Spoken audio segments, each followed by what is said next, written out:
शिव विवाह। पार्वती अपने तप को पूर्ण होते देख घर लौट आई और अपने माता पिता से सारा वृतांत कह सुनाया। अपनी दुलारी पुत्री की कठोर तपस्या को फलीभूत होता देखकर माता पिता के आनंद का ठिकाना नहीं रहा। उधर शंकर जी ने सप्तर्षियों को विवाह का प्रस्ताव लेकर हिमालय के पास भेजा और इस प्रकार विवाह की शुभ तिथि निश्चित हुई। सप्तर्षियों द्वारा विवाह की तिथि निश्चित कर दिए जाने के बाद भगवान शंकर जी ने नारद जी द्वारा सारे देवताओं को विवाह में सम्मिलित होने के लिए आदरपूर्वक निमंत्रित किया और अपने गणों को बारात की तैयारी करने का आदेश दिया। उनके इस आदेश से अत्यंत प्रसन्न होकर गणेश्वर शंखकर्ण, केकराक्ष, विकृत, विशाख, विकृतानंद, दुंदुभ, कपाल, कुंडक, काकपादोदर, मधुपिंग, प्रमथ, वीरभद्र आदि गणों के अध्यक्ष अपने अपने गणों को साथ लेकर चल पड़े।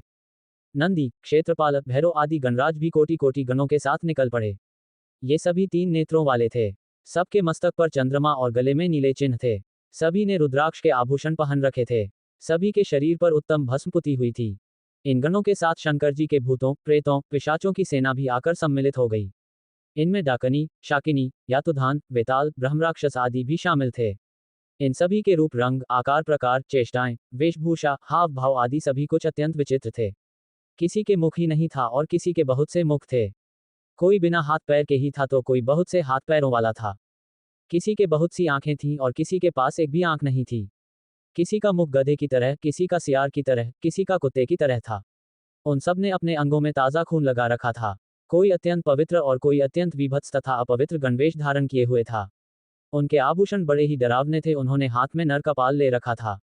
वे सब के सब अपनी तरंग में मस्त होकर नाचते गाते और मौज उड़ाते हुए महादेव शंकर जी के चारों ओर एकत्रित हो गए।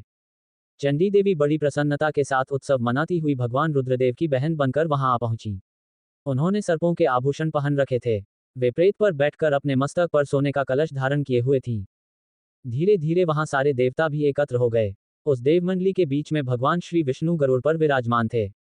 पितामह ब्रह्माजी भी उनके पास में मूर्तिमान वेदों, शास्त्रों, पुराणों, आगमों, संकाद महासिद्धों, प्रजापतियों, पुत्रों तथा कई परिजनों के साथ उपस्थित थे।